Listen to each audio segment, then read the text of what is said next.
আরো জোরে, জোরসে বলুন। জোর হলো না, আরো জোরে। আওয়ামী লীগেরা খুশি হয়ে যাচ্ছে, আরে হাই রে। শোনেন, এখন নৌকা মিছিল করার মতন ক্ষমতা কারো আছে?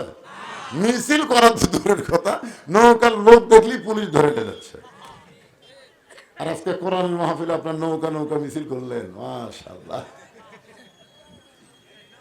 সম্মানিত মা বোনেরা, পর্দার অন্তরালে বসে বসে যারা আলোচনা শুনতেছেন, তাদেরকে শ্রদ্ধা জ্ঞাপন করে এই মুহূর্তে জানতে চাচ্ছি আপনারা কেমন আছেন।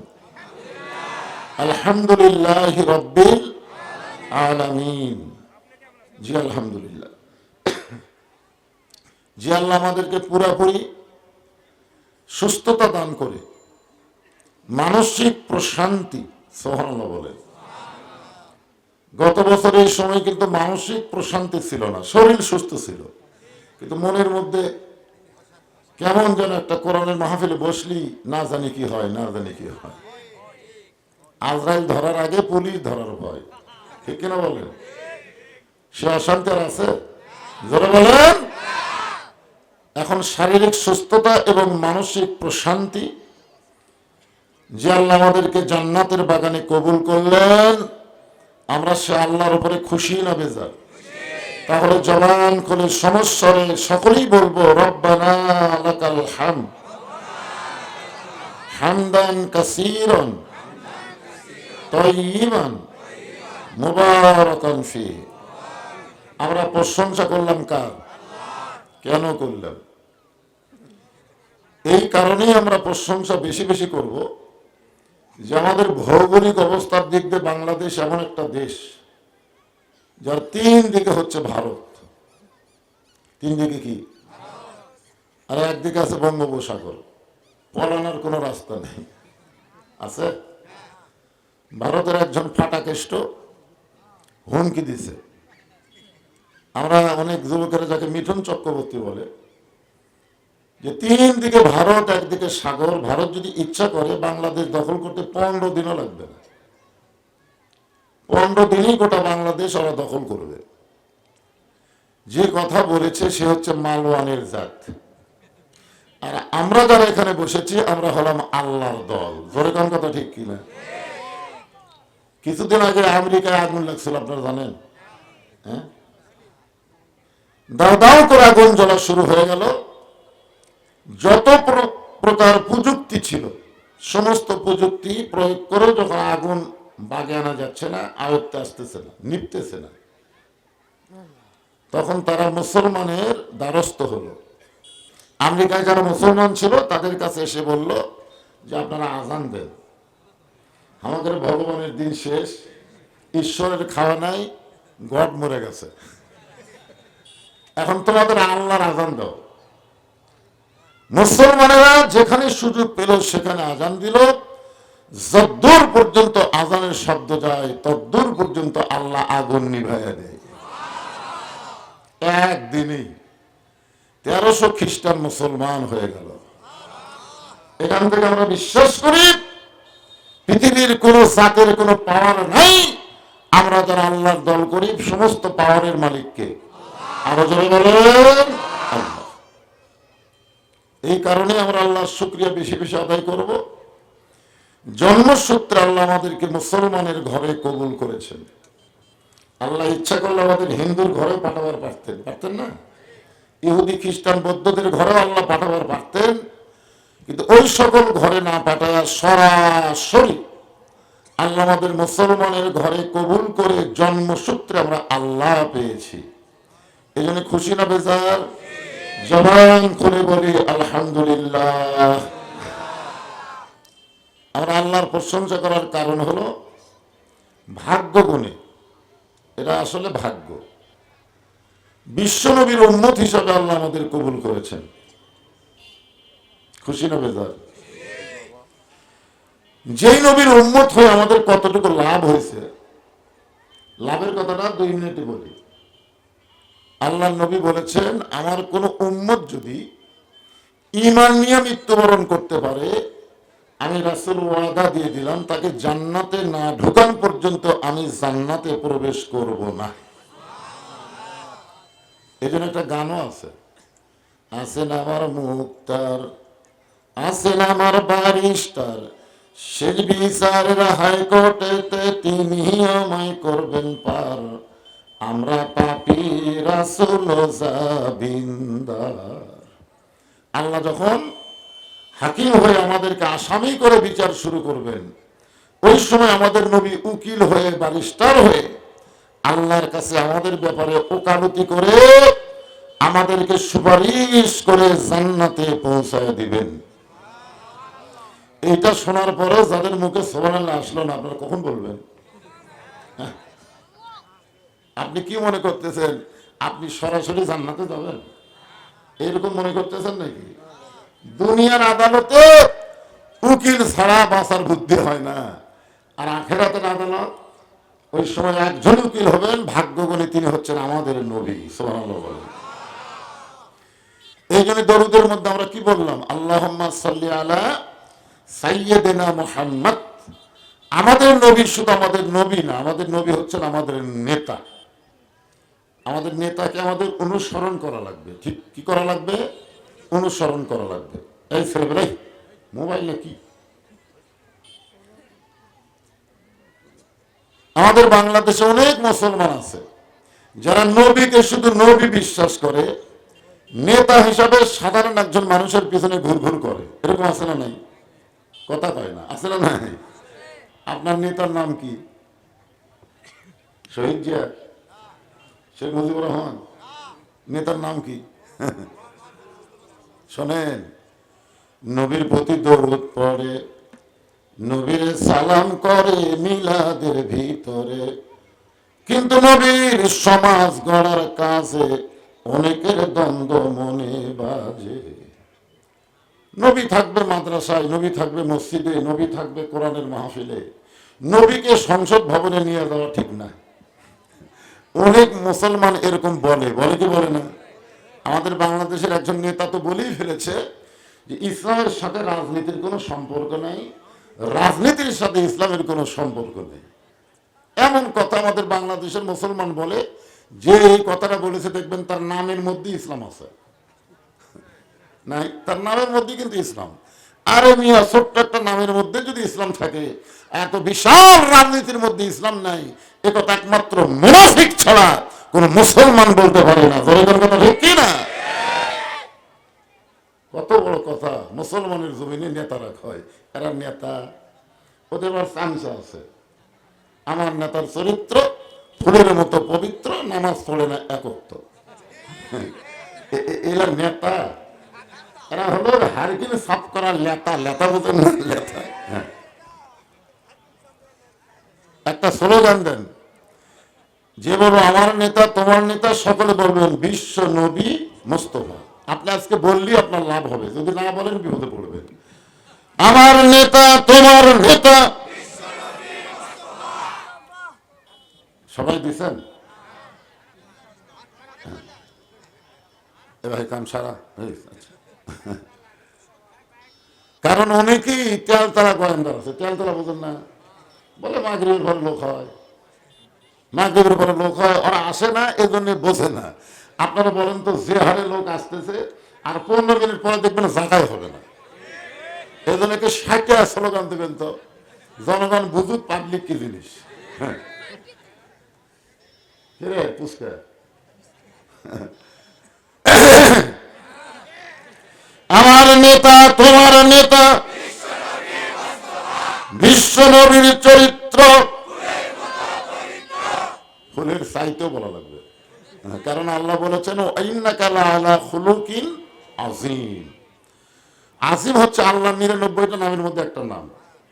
নবীর চরিত্রের সঙ্গে আল্লাহ সেই নামটা যোগ করে বুঝাইলেন, মহান চরিত্রের অধিকারী হলেন আমার নবী। জোরে বলেন সুবহানাল্লাহ। যে বলবো বিশ্ব নবীর চরিত্র, সবাই বলবেন ফুলের চাইতেও পবিত্র। বিশ্ব নবীর চরিত্র আমরা ভাগ্য গুণে সেই নবীর উম্মত আল্লাহ কবুল করেছেন। খুশি না বেজার? তাহলে জবান খুলে বলি আলহামদুলিল্লাহ। আল্লাহর প্রশংসা করার আরেকটা কারণ হলো, আপনারা যে কোরআন থেকে তাফসীর শুনবেন, এই কোরআনে কোনো ভুল, সন্দেহ, গোজামি, মাশাআল্লাহ। আপনার কি কোরআন শরীফ হাত দিয়ে ধরছেন? না ধরে না, হাত তোলার বলতেছি না। বাংলাদেশের অনেক মুসলমান এখন পর্যন্ত এই কোরআনটা হাত দেওয়া স্পর্শই করেনি। এরকম আছে না নাই? আছে। আর আমার বড় বড় গল্প দেয় কোরআনে নাই। কোরআনে আছে কিনা একবার কোরআনের ভিতরে আসো। সূরা মুলক তুমি পেয়ে যাবে 29 পারার প্রথমে, তাবারাকাল্লাযী বিয়াদিহিল মুলক। এক ফকির বাদশাহ শাহজাহানের রাজ দরবারে ভিক্ষা করতে গেছে। সেখান থেকে মন্ত্রীর খবরে গেছে মসজিদের কাছে। বাদশাহ শাহজাহান দুই হাত তুলে কাঁদতেছে আর বলতেছে, ও বাদশাহ, তোমার দরবারে আমি ফকির। তাহলে বাদশাকে আরো জোরে কন, আর শাহজাহান কি ফকির? তাহলে বাদশাহ মানে রাজা, রাজা মানে বাদশাহ। বাদশার নীতি হচ্ছে রাজনীতি, আর বাদশাহ শাহজাহান হলো ফকির, আর ফকিরের নীতি হলো ফকরা নীতি। জোরে কন কথা ঠিক কিনা? তাহলে গোটা পৃথিবীর রাজত্ব, কর্তৃত্ব, মালিকানা একমাত্র কার হাতে? আরো জোরে বলেন, ওহু আলা কুল্লি শাইইন কাদির। প্রত্যেকটা বিষয়ের উপরে একমাত্র ক্ষমতা কার? এটা কিন্তু হাসিনা বিশ্বাস করেনি, যার কারণে মাঝে মধ্যে বলতো, দেশ আমার বাপের, দেশ আমার নামাইকে। হ্যাঁ, 5 তলার উপরে 1.5 লাখ টাকার খাট, 12,000 টাকার কম্বল ওরে তামানি দিয়ে গায়ে দিয়ে বলতেছে, রাত 9টার সময় আমার বাড়ি, আমার ঘর, আমাকে নামাইকে। দুই কান্দে দুই ফেরেশতা বলতেছে, আল্লাহ, ঘুমের আগে একটা দোয়া আছে, আল্লাহুম্মা বিইসমিকা আমুতু ওয়া আহইয়া। এই দোয়া না পড়ে কি করলো? আল্লাহ বলতেছেন, ধৈর্য ধর। রাত 3টার সময় একটা ভূমিকম্প, খালি বিল্ডিং একটু লড়ে উঠছে। ওই এত ফোর্সে নামছে যে কম্বলের মধ্যে লুঙ্গি খোলা আছে, ওটাও পড়ার সময় হয়নি। ফেরেশতা বলতেছে, আল্লাহ নামাইলা তাই বলে ন্যাংটা করে নামাইলা। 41 সালের আগে যারা নামবে না তাদেরকে আল্লাহ ন্যাংটা করে নামাই দিয়েছে। ঠিক কিনা? সমস্ত ক্ষমতার মালিক কে? তাহলে যিনি সমস্ত ক্ষমতার মালিক, তারই নীতি তো হলো সেরা নীতি। তিনি হলেন বাদশাহ, তিনি হলেন রাজা, আর আমরা হলাম ফকির। আমরা বলতে পারি ইসলামের সাথে ফকরা নীতির কোনো সম্পর্ক নাই, কিন্তু গোটা ইসলামটাই হলো রাজনীতি। যারা বলেন সুবহানাল্লাহ। সেই পবিত্র কোরআন থেকে ভাইরা ওইদিকে ভিন্ন করে, আগে এই সাইড পুরো করেন, এই সাইড, এই কোন লাগাছেন, এইদিকে আসেন, গেটের কাছে ভিন্ন করে এই সাইড দিয়ে, একবার এই সাইড থেকে আপনারা ওই দিকটা কোন দিক দিয়ে আসতেছেন? হ্যাঁ, এই সাইডে বসে। আমি ওয়াজ শুরু করে দিলে বসার জন্য আর বলতে পারবো না যে চাপেন, দরকার নাই। আপনারা এক সাইড থেকে, আপনারা মাহফিলের ভলেন্টিয়ার যারা আছেন এখানে, লোকজন আসলে ওই কোন দিয়ে দেন, ওদিকে অনেক জায়গা আছে। এখনো যে আয়াতে কারিমা তেলাওয়াত করেছি, আয়াতটাকে আপনারা মনোযোগ দিয়ে শুনছেন? আলহামদুলিল্লাহ। ফাযকুরুনি আযকুরকুম ওয়াশকুরুলি ওয়ালা তাকফুরুন। আয়াতের বাংলা অর্থ হলো যে আল্লাহর জিকির করে, আল্লাহ তার জিকির করেন। এখানে জিকির মানে হলো স্মরণ করা। যেরকম কি করা? স্মরণ করার আবার সাইজ আছে। স্মরণ করার কি আছে? সাইজ। হ্যাঁ, খালি বিপদে আপদে মুসিবতে স্মরণ করবেন, ঠেলাত করে আল্লাহ না, সব সময়। এই জন্য আল্লাহ বললেন, ইয়া আইয়ুহাল্লাযীনা আমানুত্তাকুল্লাহা হাক্কা তুকাতিহি ওয়া লা তামুতুন্না ইল্লা ওয়া আনতুম মুসলিমুন।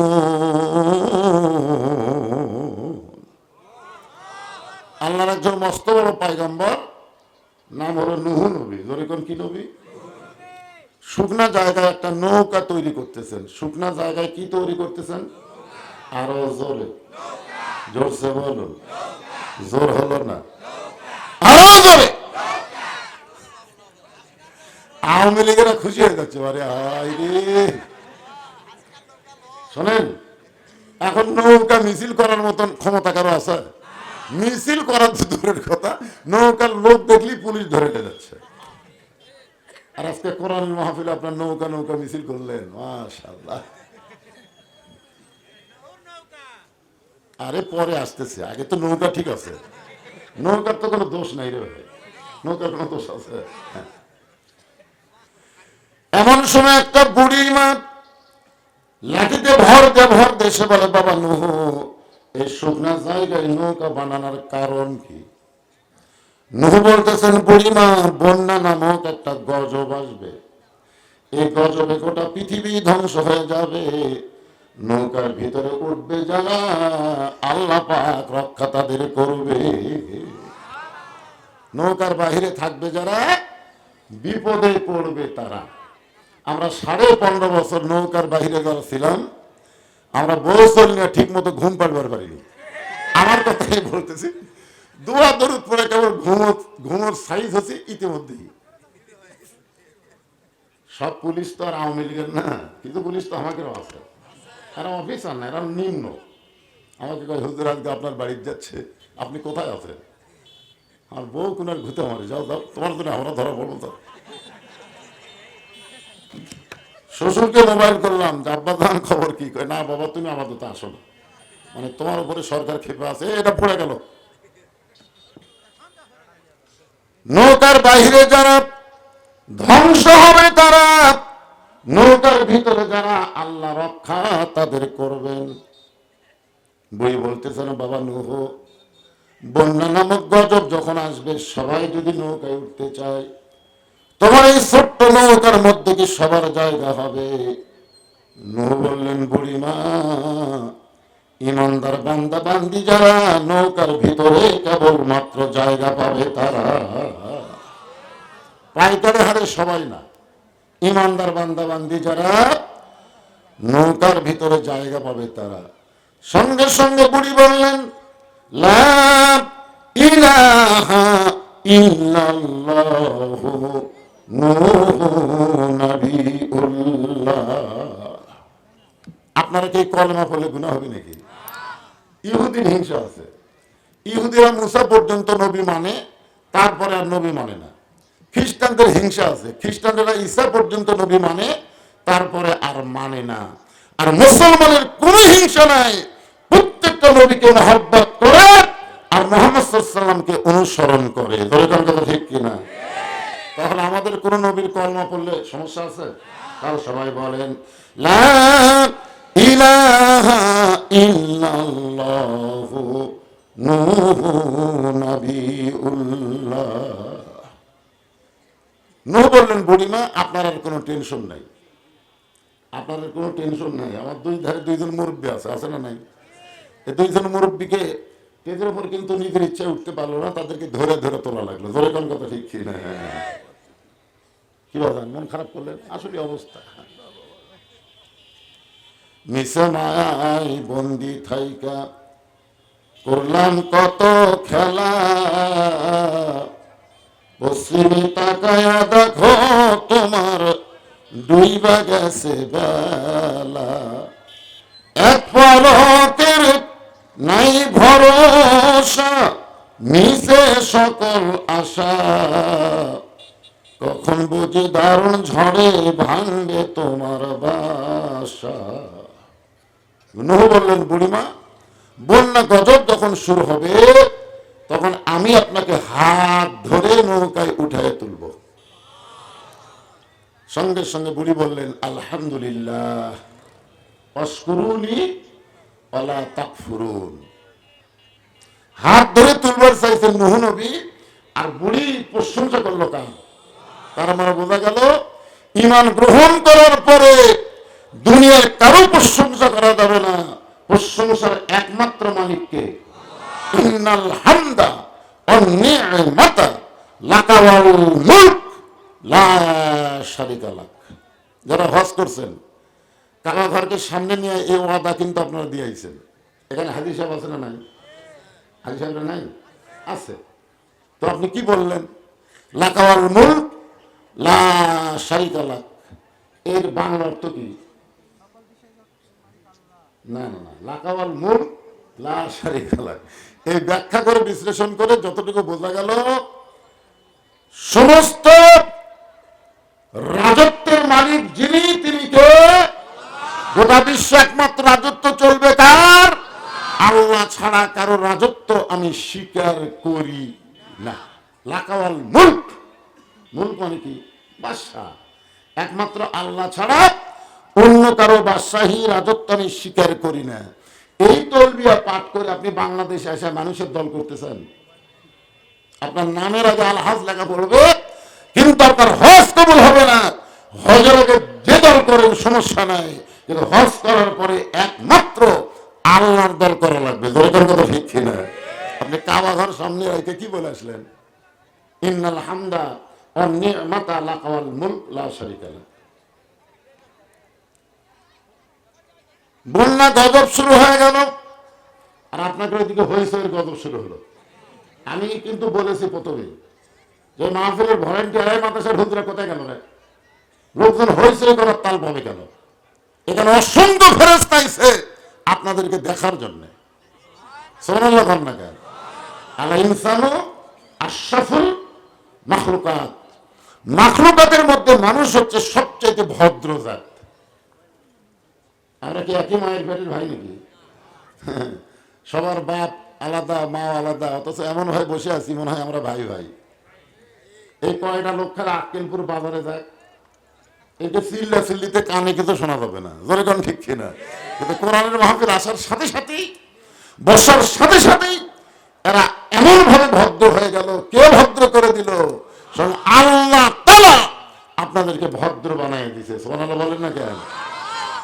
এই মানুষের কথা বলতে গিয়ে আল্লাহ 4টা শপথ করছে জানেন? তাহলে মানুষের কথা বলবে, 4টা শপথ করলেন আল্লাহ। ওয়াত্তিন ওয়াসসাইতুন ওয়াতুরি সিনিন ওয়া হাযাল বালাদিল আমিন। তারপরে আল্লাহ বললেন লাকাদ খালাকনাল ইনসানা ফি আহসানি তাকওয়িম। আল্লাহু আকবার। এই জন্য হইচই না করে সুন্দরভাবে জায়গা থেকে আপনার বসে। বন্যা গজব শুরু হয়ে গেল। এই গোটা পৃথিবী, এমনকি হিমালয় পর্বত থেকে শুরু করে যত পাহাড় পর্বত যা আছে সব পানির তলে ডুবে গেল।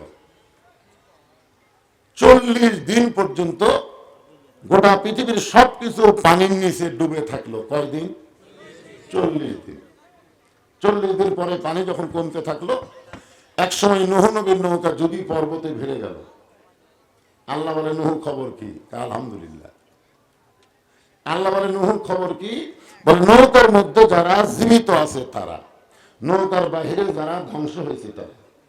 আল্লাহ কয় নূহ রে, তোমার নৌকার তো বুড়ি দেখা যায় না, তোমার নৌকার মধ্যে তো বুড়ি দেখতে পাই না। নূহ বলতেছে আল্লাহ আমার মনি, আয় হায় রে, মনে নাই। তোর এখন কি নাই? তার মানে বোঝা গেল আল্লাহ ছাড়া অন্য কাউকে আপনি ধরতে পারবেন না। যদি ধরেন সে ঠেলাত পড়ে আপনাকে ভুলে যাবে। দরকার কথা ঠিক কিনা? অনেকে বলে হুজুর আমার কোনো টেনশন নাই, আমার বাবা আছে। কি বাবা? দয়াল বাবার দরবারেতে কেউ ফিরে না খালি হাতে। ট্রাক ভর্তি করে গরু নিয়ে বাবার দরবারে যায়। জিজ্ঞাসা করা হচ্ছে কোথায় যাচ্ছেন? আপনি জানেন না হুজুর, আমার বাবার দরবারে যাচ্ছি। তোর কি বাপ মা নাই? বুড়া বুড়ি বাচ্চা আছে। বাপ মানে বুড়া বুড়ি বানায় বাবার দরবারে যায়, আর কেউ হোক সে বৈধ সন্তান হতে পারে না। কথা ঠিক কিনা? বলে হুজুর আমি পীর ধরছি। আরে পাগলা, যে পীর ধরছে 3টা জিনিস আপনারা খেয়াল করবেন। ডাক্তারের বউ কোনোদিন সিজার লাগে না। বড় বড় ডাক্তার তাদের বউরে সিজার করায় না, কারণ সিজার করলে মায়ের ক্ষতি, বাচ্চার ক্ষতি। আপনি আপনার এলাকায় খোঁজ করে দেখবেন একটা বড় ডাক্তারের বউকে সিজার করায়নি, নর্মালে বাচ্চা হয়েছে। 2 নম্বর হলো মওলানাদের বাড়িতে কোনোদিন মিলাদ হয় না, আর পরের বাড়ি পড়ায়, নিজের বাড়িতে হয় না। খেয়াল করে দেখবেন। 3 নম্বর হলো পীরের বউ কোনোদিন মুরিদ হয় না। আপনি খোঁজ না দেখবেন যত পীর বাংলাদেশে, ওরকে বউ মুরিদ হয়নি। কি জন্য হয়নি? কারণ জানে আমার পীর মাঝে মধ্যে মুরিদের বইয়ের দিকে চোখ মারে, এই লুচ্চার হাতে কে মুরিদ হবে। আপনারা বোঝেন না তাই ধরছেন। খেয়াল হাত পড়লে পীর আপনার কথা মনে রাখবে। নূহ নবী বলতেছে আল্লাহ আমার মনি নাই। আল্লাহ বলে নূহ তাহলে বুড়িটার খবর কি? নূহ বলতেছে গোটা পৃথিবী যখন ধ্বংস হয়ে গেছে তাহলে বুড়িটাও ধ্বংস হয়ে গেছে। আল্লাহ বলে নূহ আজগুবি কোনো কথা বলা যাবে না, কথা বললে তদন্ত করে বলা লাগবে। আজগুবি যাকে বলা হয় গুজব। গুজব বোঝেন না? কয়েকদিন আগে একটা গুজব উঠছিল ইউনূস নাকি পড়ে গেছে। এই গুজব শোনা আওয়ামী লীগের কয়েকজন এক বিএনপির নেতার বাড়ি আর জামাত ইসলামের নেতার বাড়ি ভাঙবার গেছে। গুজব শুনে ইউনূস পড়ে গেছে আর আমাকে এই মনে করে ভাঙবার গেছে, ওরা ধরা খায় না পিটন খাতে ভাই। এই গুজবে কাম দেশ করে পাগল। ইউনূস পলানার জাত। ইউনূস নবীরে খাইল মাছেতে গিলিয়া, ফেরেশতা পাঠাইলেন আল্লাহ ইসমে আজম দিয়া।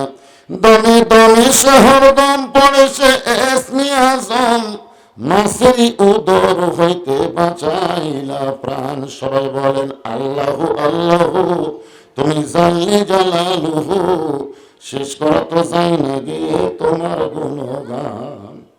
হাসিনা ভারতে যাওয়ার পরে ভারত যে হারে বাংলাদেশের উপর খেপিছে, খালি ইউনূস যদি না থাকতো। আপনারা বলেন তো ইউনূস নবীকে মাছে গিলিছিল, হজম করে পারছে? কি সমস্যা তৈরি করলো রে ভাই, জনগণ এলো দেখবি এমনি সময় কর মাগরিবের মাঝে।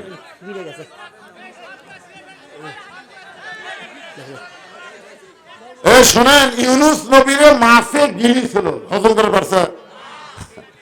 আরে সেই নবী না হোক, সেই নবীর নামে তো না। ভারত বহু চেষ্টা করলো কিন্তু কিছুই করতে পারে নাই, বরং ইউনূস ভারতরে খেলা দিছে। এখন এইরকম মুক্তি এক সাংবাদিক হাসিনাত বলছে যে মহা বিপদ, আপনি কোন দোয়া পড়তেছেন? হাসিনা বলতেছে পড়বার গেলে ওর নাম মনে হয় পড়ি না, তাহলে তো বিপদ আরো বাড়বে। হ্যাঁ ভাইজান, খুব খেয়াল করেন।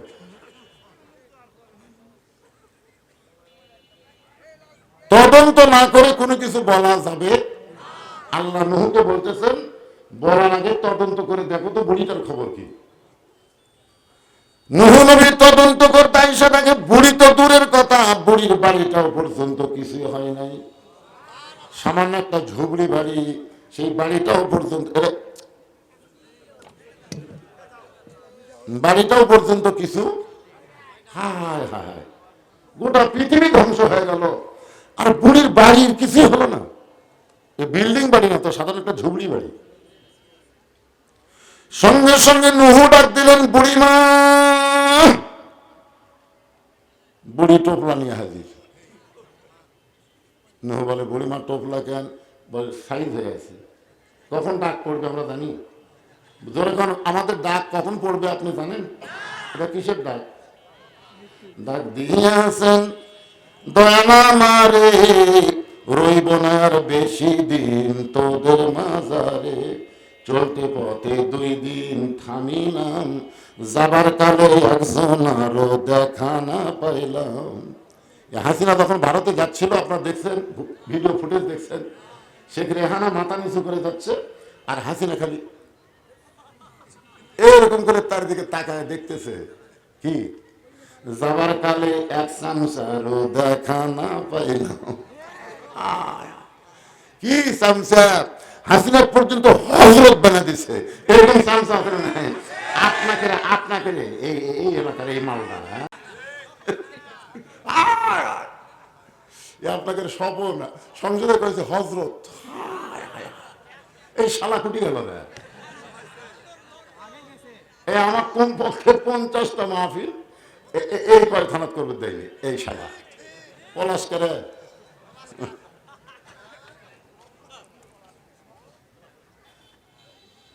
একটু মনোযোগ দিবেন। বুড়িমা টোপলা নিয়ে হাজির। নূহ বলতেছেন বুড়িমা বন্যা গজব শেষ হয়ে গেল, আমি আপনাকে হাত ধরে নৌকায় উঠাবার চাইছিলাম, কিন্তু গজবের তাড়ায় আপনার কথা আমার মনে নাই। ও বুড়িমা, এমন কি আমল করেন যে আমল করার কারণে আপনার বাড়িটাও কিছু হইল না, আপনারও কিছু হইল না? সঙ্গে সঙ্গে বুড়ি বলেন, হো, তুমি যখন আমাকে হাত ধরে নৌকায় উঠাবার চাইছিলা, তখন আমি প্রশংসা করছিলাম কার? আরো জোরে, নুহুরে, ঈমান গ্রহণ করার সঙ্গে সঙ্গে আমার ঈমান আমাকে বলে দিয়েছে সবাই সবাইকে ভুলতে পারে, কিন্তু আল্লাহ কোনোদিন কাউরে ভুলবে না। যে আল্লাহ আমাদের কোনোদিনও ভুলবে না, আমরা সে আল্লাহ বাদ দেয় অন্য কারো জিকির করব? দয়াল বাবার জিকির চলবি? ফাজকুরুনি আযকুরকুম। আমরা জিকির করে আল্লাহ, আল্লাহ জিকির করে আমাদের। এই জিকির মানে হলো স্মরণ করা। সর্ব অবস্থায় একমাত্র স্মরণ করতে হবে কাকে? আল্লাহ। সর্ব অবস্থায় যদি আল্লাহকে আমরা স্মরণ করি, তাহলে ঈমান বলবে কেউ না দেখলেও কে দেখতেছে? এখন আসর নামাজ পড়ে জমিত গেছে ধান দেখবে, যে দেখে ওপর জমিত পানি চলমল করতেছে, নিচে ওর জমিত পানি নেই। চিন্তা করছেন? এখন কোন নামাজ পড়ছে? আসরের নামাজ পড়ে ধান দেখতে গেছে, যা দেখে ওপর জমিত পানি চলমল করতেছে, নিচে ওর জমিত পানি নেই। ওই চারিদিকে তাকাছে, এবার তাকে দেখে কেউ নেই। আস্তে করে বসে বিসমিল্লাহকে আইল কাটছে। কি করে? বিসমিল্লাহকে আইল কাটছে। আপনারা মনে করেন যারা বিসমিল্লাহকে ভাষণ দেয় এই শালারা কোন জাত বোঝেন না? এরা বিসমিল্লাহকে আইল কাটতি একদল খাসে, একদল খাওয়ার জন্য রেডি হচ্ছে। এই সামান্য কথা বলার কারণে একটা দলের মানুষ খুব খেপে গেছে। আরে পাগলা, ঘরের মধ্যে কে কলা খাইনি? কলার কোথায় তো ওঠেনি, তুমি এত খেপো কেন? একটু মনোযোগ দিয়ে শুনবেন। এখানে যতক্ষণ আমরা বসে থাকবো, আমরা কোনো দলাদলি করব না, আমরা সবাই হব আল্লাহর। জোরে বলেন কার? মসজিদের মধ্যে যখন দোয়া পড়েন, আল্লাহুম্মা আফতাহ লি আবওয়াবা রাহমাতিক, এই দোয়াটা পড়ার পরে আপনি আওয়ামী লীগ, আপনি বিএনপি, আপনি জামাত, আপনি জাতীয় পার্টি, আপনি আর কোনো দল করতে পারবেন না। আওয়ামী লীগের কাছে বিএনপি, বিএনপির কাছে জামাত, জামাতের কাছে জাতীয় পার্টি।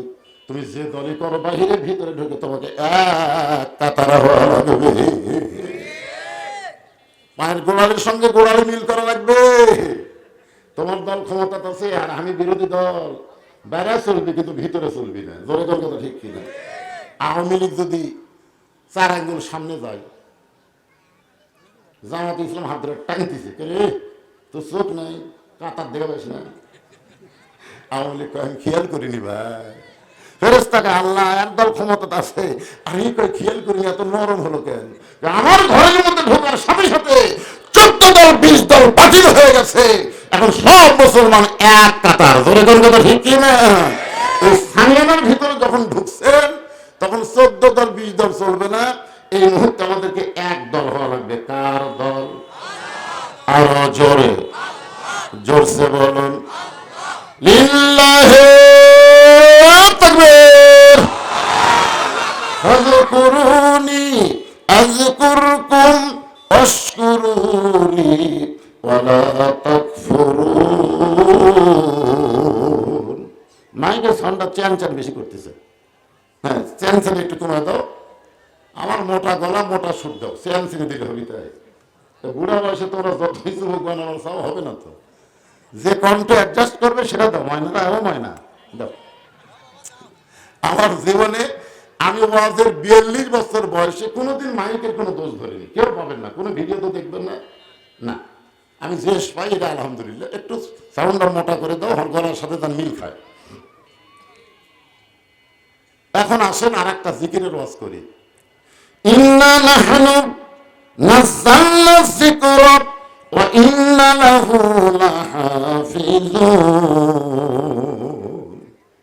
এখানে কি বলতেছে? এখানে একটা জিকির শব্দ আছে, ইন্না নাহনু নাযালনা যিকরা ওয়া ইন্না লাহু লাহাফিজুন।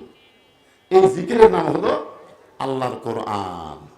আল্লাহ বলেছেন, আমি কোরআনকে জিকির হিসাবে নাজিল করেছি।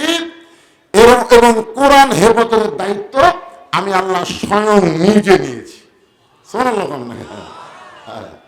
আচ্ছা, আপনাদের গ্রামে যে মসজিদ আছে, মসজিদ কার? জোরে বলেন। হেফাজতের দায়িত্ব কার? আরো জোরে, জোরসে বলেন। আচ্ছা, মুয়াজ্জিন যদি এশার নামাজের সময় তালা না দিয়ে বাড়ি যায়, পরের দিন ফজর আজান দিবার এসে থেকে মাইক নেই, তাহলে আপনার দোষ কার দিবেন? না এখনই বলেন হেফাজতের দায়িত্ব আল্লাহ আল্লাহ, তো মুয়াজ্জিনের দোষ কে? ও তালত পড়ে সঠিক হন, তালত পড়ে। তার মানে বোঝা গেল মসজিদ আল্লাহ হতে পারে, কিন্তু আল্লাহ হেফাজত করবে না। হেফাজতের দায়িত্ব বান্দাদের উপরে আল্লাহ দিয়েছে, ঠিক কিনা? আর সব বান্দারা মিলে মুয়াজ্জিন দিছে। ওই তালা না দিয়ে চলে গেছে, মাইক চুরি হচ্ছে, আল্লাহ দোষ দিবেন? দোষ মুয়াজ্জিনের। এই তালা দেশি করে আজকে গোটা বাংলাদেশে মানুষের আইন চলতেছে আর আল্লাহর কোরআনের ওয়াজ হচ্ছে। আপনার কি মনে করতেছেন মৌলানা হুজুর? অত সহজ না। ইন্না নাহনু নাযালনা যিকরা ওয়া ইন্না লাহু লাহাফিজুন। আপনারা সকলেই স্বীকার করেছেন এই কোরআনের মধ্যে কোনো ভুল নাই, এই কোরআনে কোনো সন্দেহ নাই, এই কোরআনে কোনো ধোঁকা, এই কোরআনে কোনো গোজামি। মাশাআল্লাহ। সেই কোরআন দিয়ে যদি আমাকে বাংলাদেশ চলে মনে করেন, তাহলে দেশটা কেমন হবে? সবাই বলতেছেন না, দেখেননি তো, না দেখলে কেমনে বলবেন?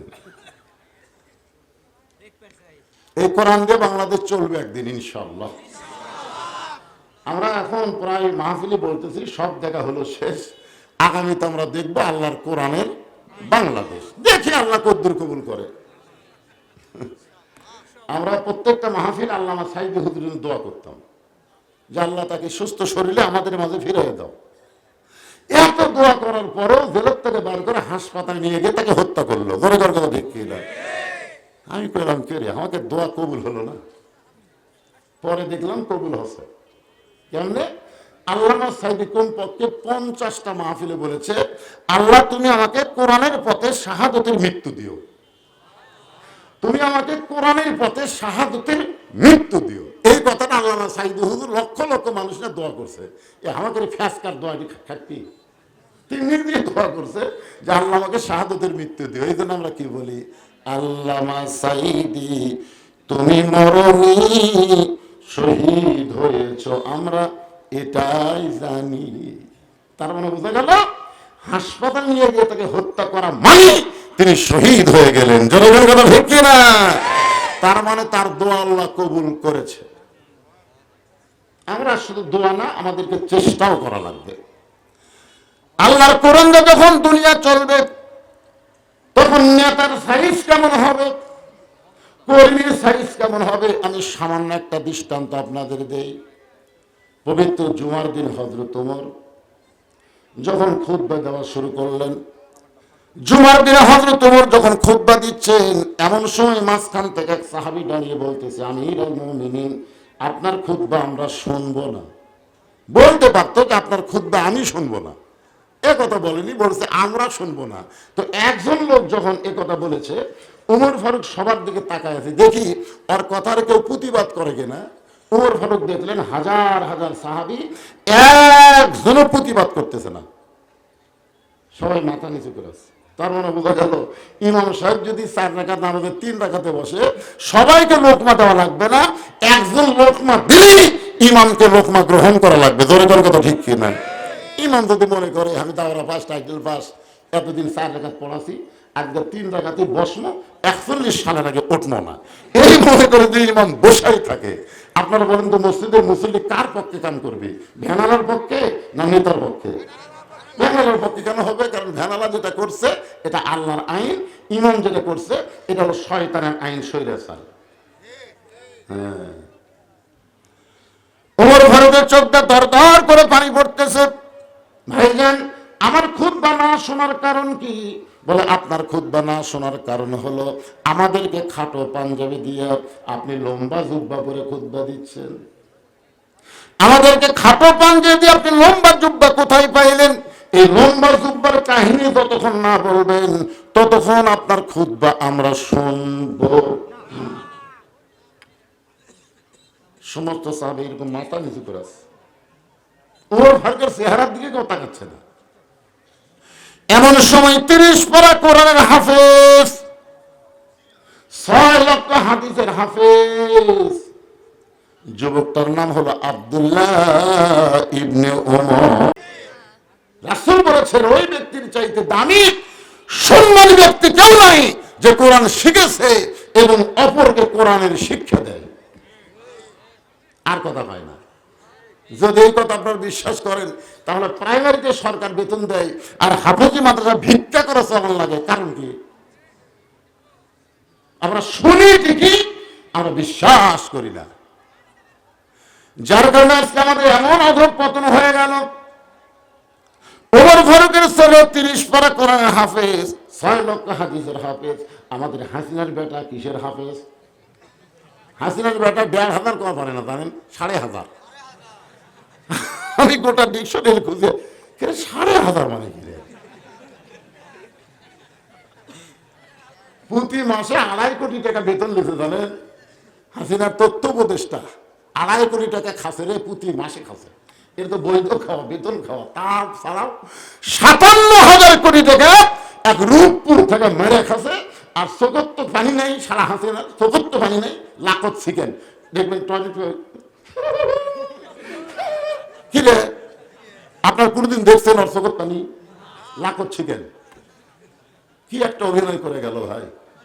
আরে চিন্তা করে দেখেন, 30 পারা কোরআনের হাফেজ, 6 লক্ষ হাদিসের হাফেজ, বাবার পাশে দাঁড়ায় বলে, রে নবীর সাহাবীরা,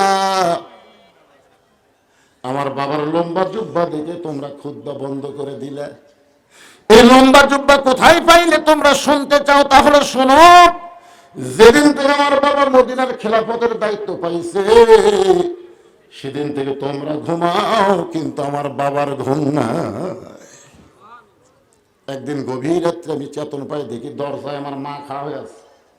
আমি বললাম, মা, এই গভীর রাত্রে দরজায় কেন দাঁড়ায় আছেন? আমার মা বলে, আব্দুল্লাহ রে, তোমার বাবা রাতের বেলা ঘুম পাড়ে না, সারা রাত চোরের মতন চুপি চুপি একা একা মানুষের দুঃখ কষ্ট নিজের চোখে দেখে। বাংলাদেশের মতন 96টা দেশ, 96টা দেশ একত্র করলে যত বড় হবে তত বড় এরিয়া তিনি খলিফা। সেই মানুষটা চোরের মতন একা একা ঘরে কোনো বডিগার্ড লাগে না, কোনো কেউ লাগে না, নিরাপত্তা লাগে না। কারণ জানে নিরাপত্তা দেওয়ার মালিককে। আল্লাহ কোরআনে বলেন, ইন্নামাল মুমিনুনা আল্লাযীনা ইযা যুকিরাল্লাহু ওয়াজিলাত কুলুবুহুম ওয়া ইযা তুলিয়াত আলাইহিম আয়াতুহু জাদাতুহুম ঈমানা ওয়া আলা রাব্বিহিম ইয়াতাওয়াক্কালুন। নিরাপত্তা দেওয়ার মালিককে। এই বিশ্বাসে হযরত ওমর চুপি চুপি ঘুরতে গিয়ে দেখে মরুভূমির ভিতরে তাঁবুর মধ্যে 2টা বাচ্চা মা মা বলে কাঁদতেছে। আর মা বলতেছে, গোশত সিদ্ধ হলেই তোমাদের খাবার দিব। ওমর ফারুক চিন্তায় পড়ে গেলেন, দুম্বার গোশত হলে 8 ঘন্টা লাগবে, উটের গোশত হলে বড় জোর 1 ঘন্টা লাগতে পারে। এত গভীর রাত হয়ে গেল, এখন পর্যন্ত গোশত সিদ্ধ হয় না। সন্তানদের কান্না কি মায়ের অন্তরে মায়া জমে না? ওমর ফারুক একেবারে তাঁবুর নিকটে গিয়ে বললেন, মা, এই মদিনার মরুভূমিতে তাঁবু টাঙ্গালে তুমি এমন কি গোশত সিদ্ধ করো যে গোশত এখন পর্যন্ত তোমার সিদ্ধ হয় না? তোমার বাচ্চা 2টা ক্ষুধার জ্বালায় কান্দে, তোমার কি মায়া হয় না? মেয়েটা বলে, পথিক, আমার বাড়ি হলো ইয়ামিন দেশে। আমি শুনতে পাইলাম মদিনার খলিফা ওমর অত্যন্ত ভালো মানুষ। আমার 2-3 বাচ্চাকে নিয়ে বিকেল বেলা ওমরের দরবারে যাবার চাইছিলাম, এত মানুষের ভিড় আমি যাইতে পারি নাই। নিয়ত করেছি আগামীকাল সকালবেলায় যাব। মদিনার মরুভূমিতে তাঁবু টাঙ্গায় আমার 2টা বাচ্চাকে বুকের মধ্যে নিয়ে আমি ঘুমাবার চাই, কিন্তু আমার 2টা বাচ্চার পেটে এত খিদা গো পথিক, ক্ষুধার জ্বালায় ওরা যখন মা মা বলে কান্দে, ওদের শুধু সান্ত্বনা দেওয়ার জন্যে পাতিলে পানি আর পাথর দিয়া নিচে আগুন জ্বালায় বলতেছি, বাবা গোস্ত সিদ্ধ হলেই তোমাদের খাবার দেব, কিন্তু আমার তো পাথর সিদ্ধ হবে না। আমি মনে করেছিলাম সান্ত্বনার বাণী শুনতে শুনতে আমার সন্তান দুইটা হয়তো ঘুমায় যাবে, কিন্তু এদের পেটে এত ক্ষুধা, আমি মা হয়ে বিশ্বাস করতেছি সকাল পর্যন্ত হয়তো আমার সন্তান দুইটার বাঁচবে না। সঙ্গে সঙ্গে ওমর বললেন, মা তুমি আসল জায়গায় বিচার দিও না, মা তুমি একটু ধৈর্য ধরো, তুমি আসল জায়গায় বিচার দিও না। আসল জায়গা বলতে কোন জায়গা?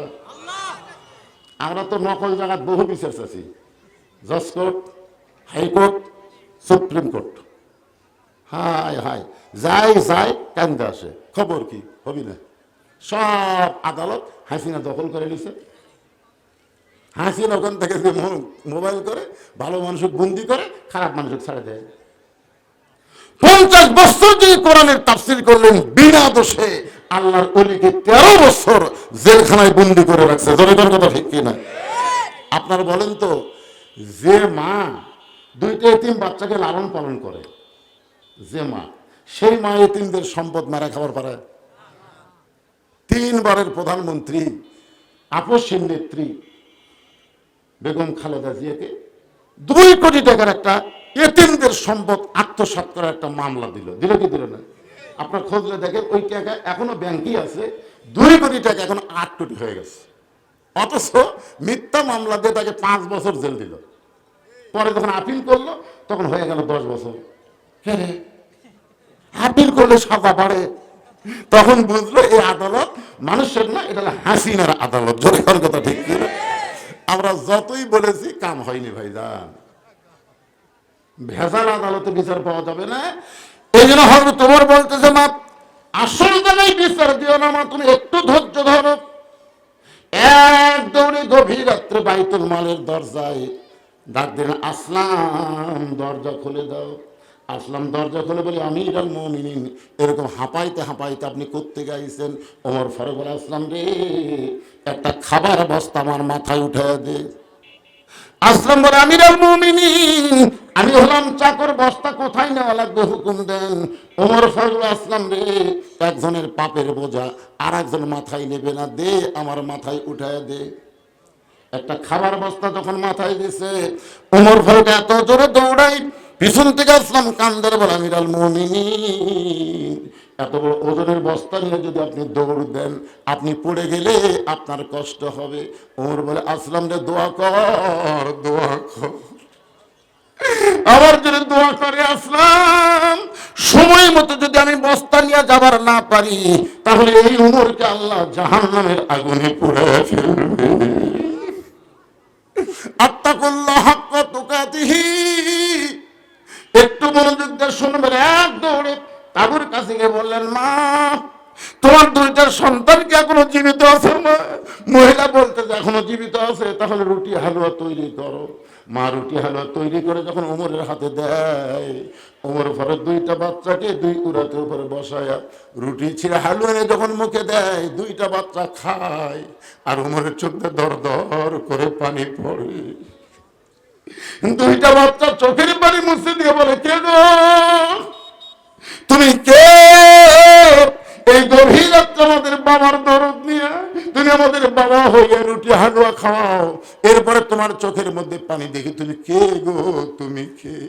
ওমর বলে, আল্লাহ এই অধমকে জাহান্নামের আগুন থেকে তুমি বাঁচায় দাও। পর্দার ভিতর থেকে মহিলা বলে, পথিক, ভালো মানুষের গল্প শুনেছি, কিন্তু মানুষ এত ভালো হয় আজকে তোমাকে দেখে বুঝতে পারলাম। আল্লাহ ওমরকে যদি মদিনার খলিফা না বানাইতো, তোমার যদি মদিনার খলিফা বানাইতো, মদিনা আল্লাহর জান্নাত হয়ে যেত। আব্দুল্লাহ বলে, নবীর সাহাবীরা রে, আমার বাবার জুব্বা লম্বা দেখে তোমরা খুতবা বন্ধ করে দিস। তাহলে শোনো, আমি বলতে চাচ্ছিলাম না, তাহলে শোনো। ওমর ফারুক বলে, আব্দুল্লাহ কান্দিস না বাবা, বলে দে। আব্দুল্লাহ বলতেছে, তাহলে শোনো, তোমরা সবাই যখন ঘুমাইয়াছিলে, আমার বাবা তখন ঘুমায়নি। গভীর রাত্রে আমার ঘরের দরজায় ডাক দেয়, আব্দুল্লাহ রে আব্দুল্লাহ, আমি আব্দুল্লাহ দরজা খুলে দেখি বাবার হাতে একটা পাঞ্জাবি। আমি খুশি হয়ে বললাম, বাবা বাইতুল মাল থেকে একটা পাঞ্জাবি দিল বাবা, আর একটা পাঞ্জাবি দিবার আইছেন, তাহলে নেতার বেটা হওয়ার মধ্যে লাভ আছে। নেতার বেটা হওয়ার মধ্যে কি আছে? একটা পাশে আর একটা দিবার আইছেন। সঙ্গে সঙ্গে হযরত ওমর কোরআন থেকে তেলাওয়াত করলেন, ইন্নাল্লাহা ইয়ামুরুকুম আন তুআদ্দুল আমানাতি ইলা আহলিহা ওয়া ইযা হাকামতুম বাইনান নাস আন তাহকুমু বিল আদল। জোরে বলো আল্লাহু আকবার। আব্দুল্লাহ, তুই একটা পাঞ্জাবি পাইছিস, আমি আর একটা তো দিবার আইছি। আল্লাহর কোরআন যখন দুনিয়াতে চলবে, এরকম মনে করাই জায়েজ নেই যে একটা পাইছিস আর একটা গভীর রাত্রে তোকে দিবার আইছি। কি মনে করতেছেন? 7 বছর আম বাগানের চাষ করে জ্যৈষ্ঠ মাসে দেখতে গেছে আম পাকছে কিনা, যা দেখে গাছের ডালে বসে ছোট্ট বাচ্চা আম পাকতেছে আর ব্যাগের মধ্যে ঢুকাচ্ছে। বাগানের মালিক কয়, আমি খাইনি, আমার পরিবারের কেউ খায়নি, আর তুই আমার কাছে আম পাড়তেছিস, তোর বাপক যা বিচার দেবো রে, তোর বাপক যা বিচার দেবো। ছেলে খালি মুচকে মুচকে হাসে।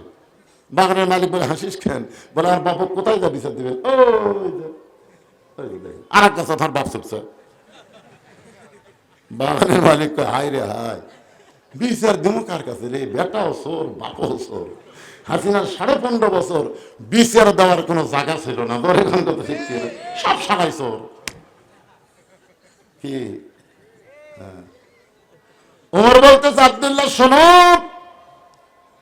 গভীর রাত্রে যেই পাঞ্জাবি নিয়ে তোমার দরজায় দাঁড়াইছি বাজান, এই পাঞ্জাবিটা আমার ভাগে পড়েছে। এখন তুমি বলো, এই খাটো পাঞ্জাবি পরে আমি খুতবা কেমনে দেই? তাই তোমার কাছে আইছি, তোমার পাঞ্জাবিটা আমাকে দান করে দাও।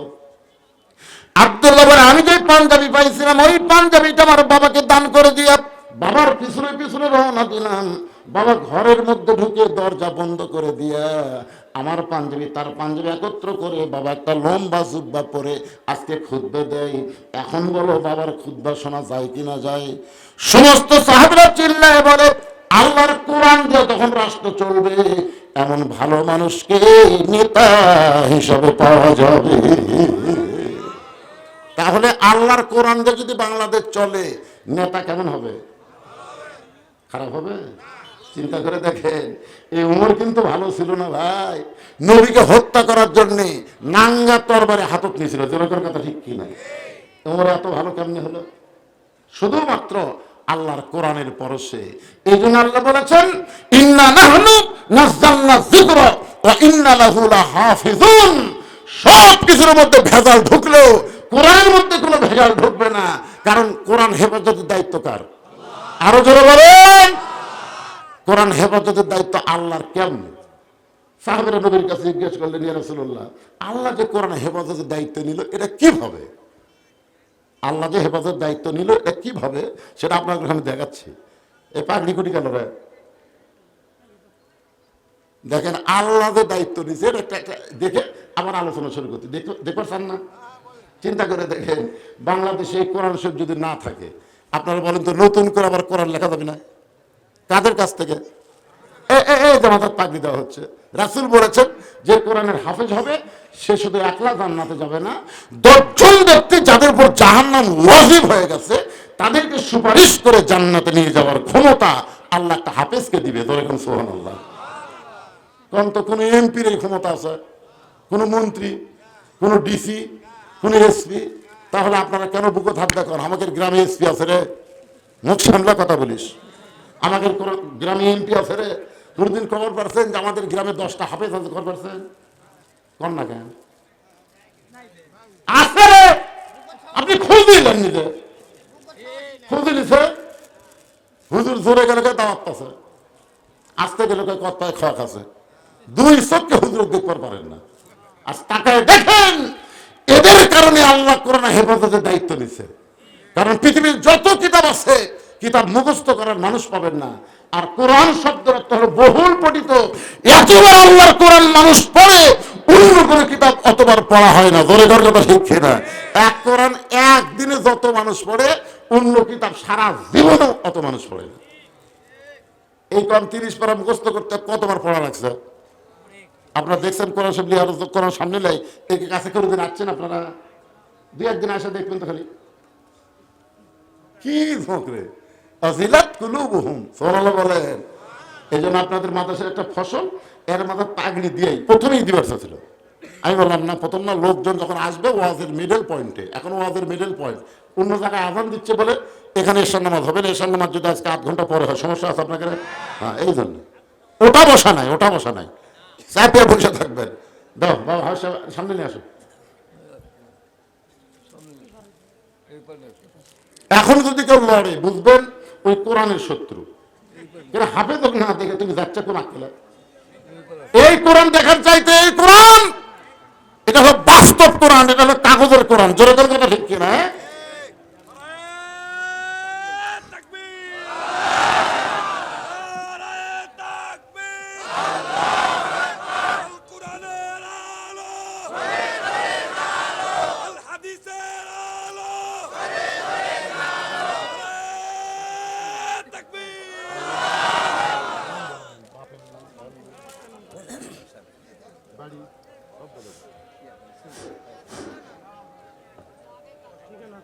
আসসালামু আলাইকুম ওয়া রাহমাতুল্লাহি ওয়া বারাকাতুহু।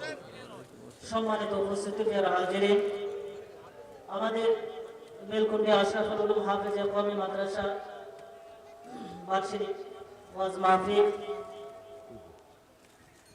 এই মাহফিলের প্রধান আকর্ষণ ওয়াজ ফরমাচ্ছেন এই ছেলেটি। আমাদের মাদ্রাসার শুরু থেকে নিয়ে শেষ পর্যন্ত খতম করেছেন। এবার একটি ছেলে আমাদের মাদ্রাসা থেকে হাফেজ হয়েছে, ছোট মাদ্রাসা, আপনারা জানেন। আপনাদের যে সহযোগিতায়, এটাই আমাদের একটা ফসল, এইটুকু আপনাদের উপহার দিতে পেরেছি। সম্মানিত উপস্থিতি, এই ছেলেটি বাড়ি হচ্ছে মোহাম্মদপুর হিজলি, মোহাম্মদপুর হিজলি। ছেলেটির বাবার নাম সবুজ হোসেন। ছেলেটি বাবা একজন মানসিক ভারসাম্যহীন, মানসিক ভারসাম্যহীন বাবা। জি জি, বাবা আসেনি, একেবারে কিছু বলতে পারে না, কোনো ইয়ে নেই আর কি, ব্রেনের সমস্যা। সেই অবস্থায় এই ছেলেটি তার জন্মগ্রহণ করেছে। এই পরিবার থেকে এই সন্তানটি হয়েছে আপনাদের নেক দোয়ায়। আপনারা এই ছেলের জন্য দোয়া করবেন, এবং বিশেষ করে এই ছেলেটির বাবা সবুজ হোসেন, মানে খুবই মেন্টালিটি সমস্যা আর কি, এই কারণে আনা হয় নাই। তবে ছেলেটির বড় বাবা তিনি এখানে এসেছেন, ওনার মাদ্রাসার পক্ষ থেকে ওনাকে সম্মানে একটি টুপি আমরা দান করতেছি, টুপি হাদিয়া দিয়েছি।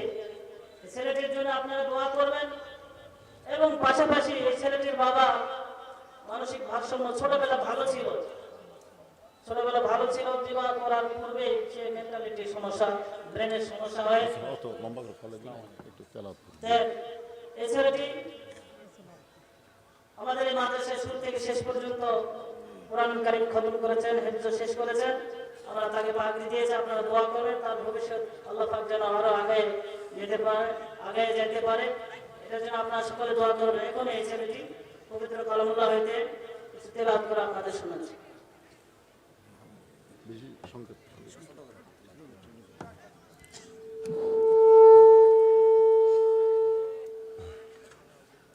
السلام عليكم ورحمة الله وبركاته. أعوذ بالله من الشيطان الرجيم.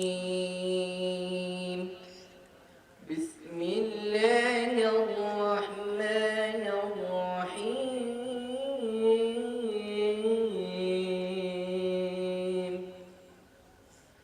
تبارك الذي جعل في السماء بروجا وجعل فيها سراجا. رسول الله صلى الله عليه وسلم فاذكروني أذكركم واشكروني ولا تكفرون। এই জিকিরের আয়াত দিয়ে আপনাদেরকে আল্লাহর কোরআন আল্লাহ জিকির হিসাবে নাজিল করেছেন। কোরআন হেফাজতের দায়িত্ব কার হাতে? এখন আর একটা আয়াত তেলাওয়াত করব, আমি অনুরোধ করবো সবাই বসবেন। আর একটা আয়াত, বেশি তো আজকে বলা যাবে না, আর একটা আয়াত শোনেন। ইযা নুদিয়া লিস-সালাতি মিন ইয়াউমিল জুমআ ফাসআউ ইলা যিকরিল্লাহ। এখানেও কিন্তু আল্লাহর জিকিরের কথা আছে না নাই? তাহলে প্রথম জিকির আমরা কি বুঝলাম? আল্লাহ আমাদের জিকির করে, আমরা আল্লাহর জিকির করবো। এখানে জিকির মানে হলো স্মরণ করা। যখন জিকির মানে কি করা? মাঝে মাঝে না, সব সময়? সব সময়। যেরকম বুড়ি সব সময় স্মরণ করছে কাকে? আল্লাহ তাকে স্মরণ করছে, গোটা দুনিয়া ধ্বংস হয়েছে কিন্তু বুড়িটা ধ্বংস হয়নি। তাহলে সব সময় স্মরণ করলে আমাদের লাভ না লস? আচ্ছা, 2 নম্বর যেটা জিকির বললাম, ইন্না নাহনু নাযালনা যিকর। এখানে জিকির মানে হলো উপদেশ। জোরে কোন জিকির মানে কি? এই কোরআন থেকে আমাদের উপদেশ গ্রহণ করা লাগবে। কি উপদেশ? এ পর্যন্ত আমরা কোরআন থেকে কি উপদেশ পেলেন? আপনারা কি পাইছেন? আমি পরে জিকির বলতেছি যে আজান দেওয়ার সাথে সাথে কিছু লোক মনে করে যে আজান দিলেই মনে হয় নামাজ। তাই না, আজান দিলেই তো নামাজ না পাগলা।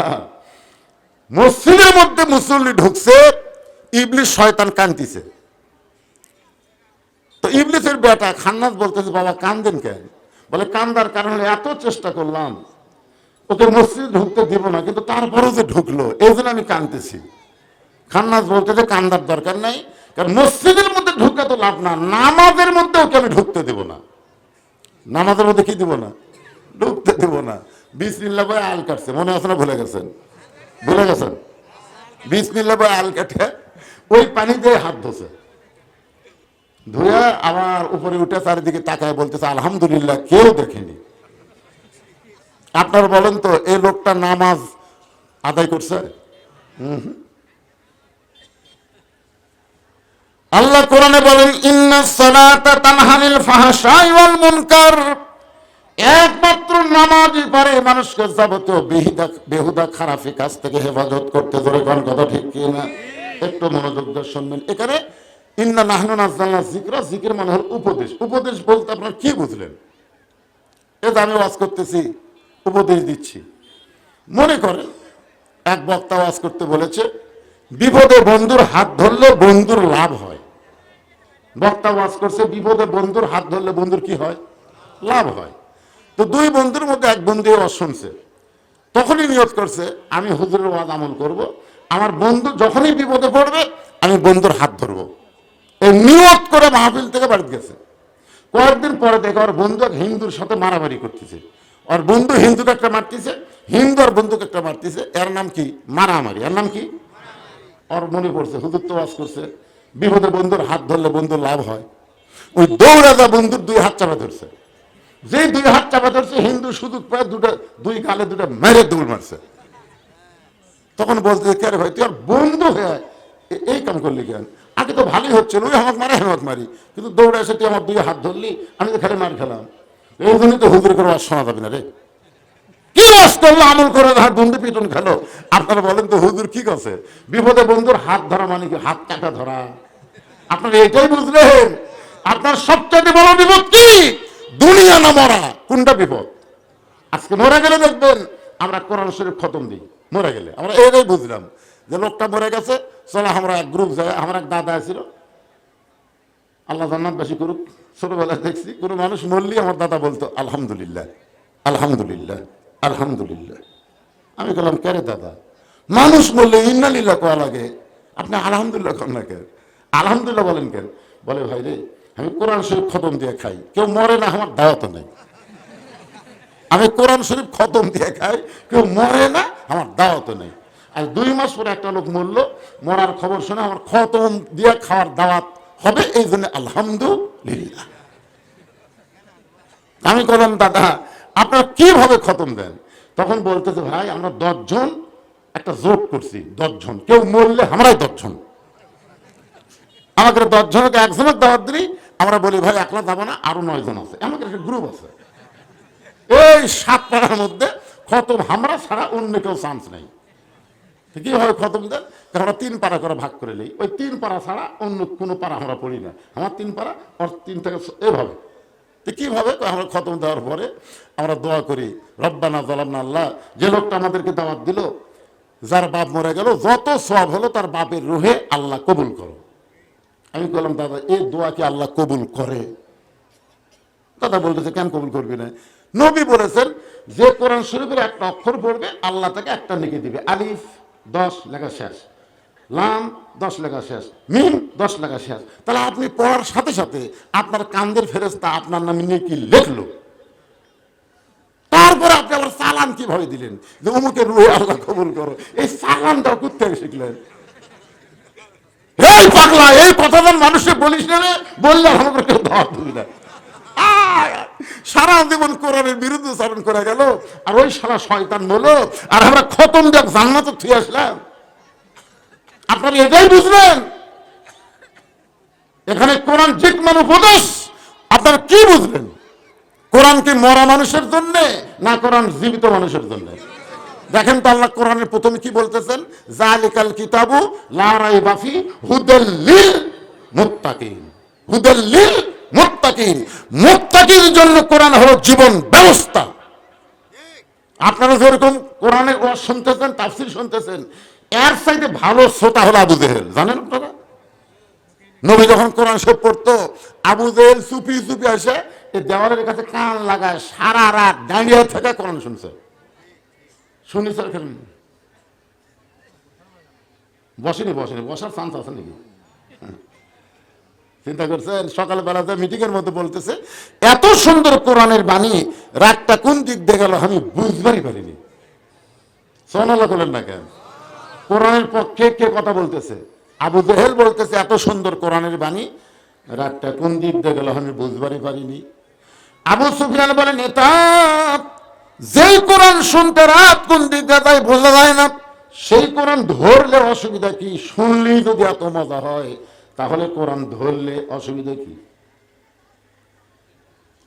আপনার কোন তো এখানে যত মানুষ আছে, আমি যদি বলি বাবা কোরআনটা ধরো তো, 80% জন বলবে হুজুর।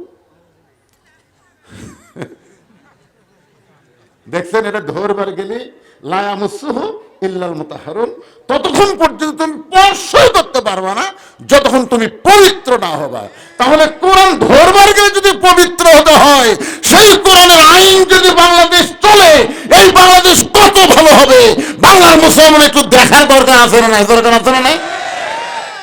কারা কারা দেখতে চান দুই হাত তুলে আমার আল্লাহকে দেখান। লিল্লাহ আকবার, হাত নামান। আল্লাহ যারা হাত তোলেনি, এই দুইটা হাত এক হাত মাসের মধ্যে লুলা করে দিও আল্লাহ। তোমার কোরআন দেখবার চাই না, কি দেখবার চাই? এই জন্য একটা স্লোগান দেওয়া লাগবে, গলা ফাটে। আমি যে বলবো আল কোরআনের আলো, আপনারা বলবেন সংসদে জ্বালো, এই ঘরে জ্বালার দিন শেষ।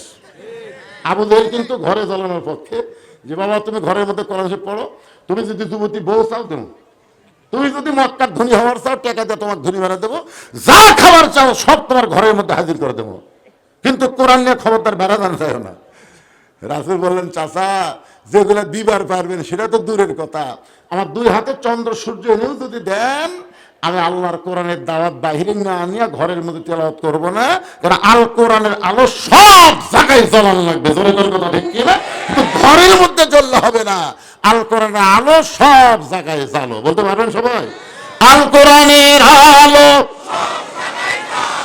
কোরআন হাদিস যেখানে, দুনিয়ার মুসলমান লিল্লাহে তাকবীর। আমার এলাকার কিছু হিন্দু, আমার এলাকার, ওরা সকালবেলা আমার সাথে দেখা করবার এসে, আমি বললাম, কে ভাই তোমাকে বিরুদ্ধ বাস করছি নাকি? না হুজুর, আমরা আপনার দলত ভর্তি হবো। আমি বললাম, পাগলা তোরা হিন্দু, আমরা মুসলমান। না হুজুর, আপনাকে জামাতের আমির এত সুন্দর বক্তব্য দিয়েছে হুজুর, এটা শোনা মনে হচ্ছে আল্লাহর কোরআন যখন বাংলাদেশে চালু হবে, প্রত্যেক ধর্মের মানুষেরা সমান সুযোগ পাবে। ধরে কেন সুবহানাল্লাহ। দেখছেন, হিন্দুরা পর্যন্ত আল্লাহর কোরআনের দলে ভর্তি হওয়ার চায়। ঈমান গ্রহণ না করলেও কোরআন যে সবাইকে সমধিকার দিবে, এই ব্যাপারে একটা হিন্দু পর্যন্ত বিশ্বাস করছে। আর আমাদের মুসলমানের মধ্যে কতগুলো তেলতালা আছে। আবু সুফিয়ান বলতেছে, নেতা যেই কোরআন শুনতে সারা রাত চলে যায় সেই কোরআন ধরলে অসুবিধা কি? আবু জেহেল বলতেছে, এমন একটা গুরুত্বপূর্ণ কথা রে, জোরে তো বলা যাবে না, তুই আমার কাছে আয়, হক কথা, হক কথা জোরে বলা যাবে না, এটা হলো শয়তানদের পেঁয়াজ। যে আবু সুফিয়ান আইছে, কানটা মুখের কাছে দে, কান যখন মুখের কাছে দিয়েছে আবু জেহেল চারিদিক তাকে দেখে কেউ নাই, ফিসফিস করে বলতেছে, পাগলা এই কোরআন যদি গ্রহণ করি তাহলে তোর আমার ভুয়া নেতৃত্ব আর চলবি না, কারণ কোরআন ভুয়া নেতৃত্বের দিন শেষ করে দিয়ে আসল নেতা হয়ে যাবে আব্দুল্লাহর এতিম পোলা। তা আমরা থাকতে অজ্ঞাতা হওয়া যায় কতই আবু সুফিয়ানকে কথা তো ঠিকই রে। বাংলাদেশ আবু জেহেলের যারা দল করে এরা কোনোদিনও চাবে না এই কোরআনের বিজয় হোক, যেরকম কথা ঠিক না। এক নম্বর হলো রাষ্ট্রীয় আবু জেহেলের আইনের শক্তি, এরা কোরআনের বিরুদ্ধচারণ কিয়ামত পর্যন্ত করবে, আমাদের বাংলাদেশও করবে, যেরকম কথা ঠিক কিনা। দুই নম্বর হলো যারা পুঁজিপতি, পুঁজিপতি দেখেন আজকে কার ছেলে কোরআনের হাফেজ হলো, আমি শুনে আমার কলজার মধ্যে একেবারে ধলপল উঠে গেল। একটা প্রতিবন্ধী, একটা মানসিক রোগী, তার সন্তান কোরআনের হাফেজ। আপনি খোঁজ না দেখবেন বাংলাদেশের কোন পুঁজিপতি, কোন ধনী, কোন এমপি, কোন নেতার সন্তান কোরআনের হাফেজ হয় না। জোরে কথা বলেন দেখেন ভাইরা, কারণ এরা সবসময় কোরআনের বিরুদ্ধে, কারণ এরা জানে কোরআন আইন চালু হলে শতকরা 2.5 টাকা আল্লাহ দেওয়া লাগবে, 2.5 টাকা জাকাত দেওয়া লাগবে, তাহলে 1000-এ কত দেওয়া লাগবে? 25 টাকা, 25 টাকা, হ্যাঁ লাখে কত? 2.5 1 কোটিতে 2.5 লাখ, 100 কোটি 2.5 কোটি, 1000 কোটি, ও বাবারে, ও বাবারে, যারা 1000 কোটি, এরকম 100 জন ধনী, 1,000 কোটি টাকা আছে, এরকম 100 জন ধনী বাংলাদেশে আছে। এরা হিসাব করে দেখছে, ওরে বাবা, যে টাকা জাকাত হবে এই টাকা দিলে বাংলাদেশের কোন গরিবই থাকবি না, তাহলে আমাকে পায়ের মোজা কে সাফ করবে, গাড়ি কে মুছবে? এই জন্য পুঁজিপতি যারা, এরা আল্লাহর কোরআনটা বাংলাদেশ চলুক এটা কোনোদিনও চাবে না। জোরেগান কথা ঠিক না। আর যারা ধর্ম নিয়ে ব্যবসা করে, দরবারত বসে থাকে, যারা হাজার গরু পায়, এই সালারা কোনোদিন চাবে না যে আল্লাহর কোরআনটা বাংলাদেশ চলুক। জোরেগান চাই, ঠিক কিনা বলেন? কিন্তু আমার সামনে আজকে যারা বসে আছেন, আপনারা কি চান এই কোরআন দিয়ে আগামী বাংলাদেশ চলবে? এই দৃশ্যকে আপনারা দেখতে চান? কারা কারা চান? আর একবার আল্লাহর হাত দেখেন, আল্লাহ তাকে দেখো, আল্লাহ আজকে আক্কেলপুরের মাহফিলে হাজার হাজার তোমার বান্দারা আগামীতে তোমার কোরআনের বাংলাদেশ দেখতে চায়। সকলে আল্লাহুম্মা আমিন। আলহামদুলিল্লাহ। এই কোরআনের বাংলাদেশ দেখবার চাইলে এরকম কোরআনের মাদ্রাসা আপাতত কোরআনের শাসন না আসা পর্যন্ত আমাদের টিকায় রাখতে হবে। কারণ আজকে প্রাইমারির পক্ষে ওরা লাগছে, প্রাইমারিকে আগডম বাগডম ঘরডম সাথে ঢাকঢোলক ঝাঁঝর বাজে এই মিথ্যা শিক্ষা দিয়ে 50,000 টাকা বেতন গুনে নেয়। জোরে কোন কথা ঠিক কিনা? আইরাই টিলাই ভরা দিয়ে লালে গেল বল মাছে, তাই দেখে ভদন মাছে, এই মিথ্যা শিক্ষা দিয়ে মাস গেলে 50,000 টাকা পায়। যেদিন কোরআনটা বাংলাদেশ চলবে, আগডম বাগডম বন্ধ হবে, ওই শিশু বাচ্চার হাতে আল্লাহর কোরআন তুলে দেওয়া হবে। জোরে কোন কথা ঠিক কিনা? আপনার ছোট মাসুম বাচ্চা যদি ছোট্ট থেকে পবিত্র হওয়া শিখে, ও কোনোদিন অপবিত্র হবে না। গোটা বাংলাদেশ খুঁজে দেখেন, কোন হাফেজের বাবা, কোন আলিমের বাবা, কোন বৃদ্ধাশ্রমে নাই। জোরে কোন কথা ঠিক কিনা? আমরা চাই আমাদের সন্তানগুলো খাড়া হয়ে পেশাব না করে বসে থেকে পেশাব করে পানি লেখ। আপনি আসেন মাদ্রাসা দেখেন, সকালবেলা পেশাব করতেছে, পেশাব করে দেখলেও সব। হায় হায়, আমার আব্দুল্লাহ আছে মাদ্রাসা, আমি কইলাম রে এই যে হারে পেশাবখানাত কাছে এত লাখে মুখে পেশাব দুর্গন্ধ ঢুকে অসুখ হবে।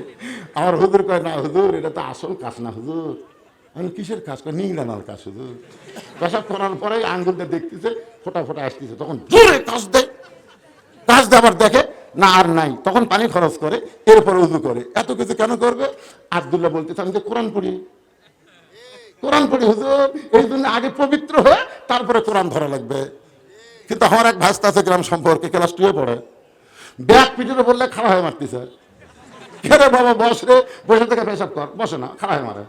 ওই পেশাবটা 40 পর্যন্ত লেখে, খাড়া হয়ে যন্ত্র ধরে ঘুরে আগে 4 পরে শুনল।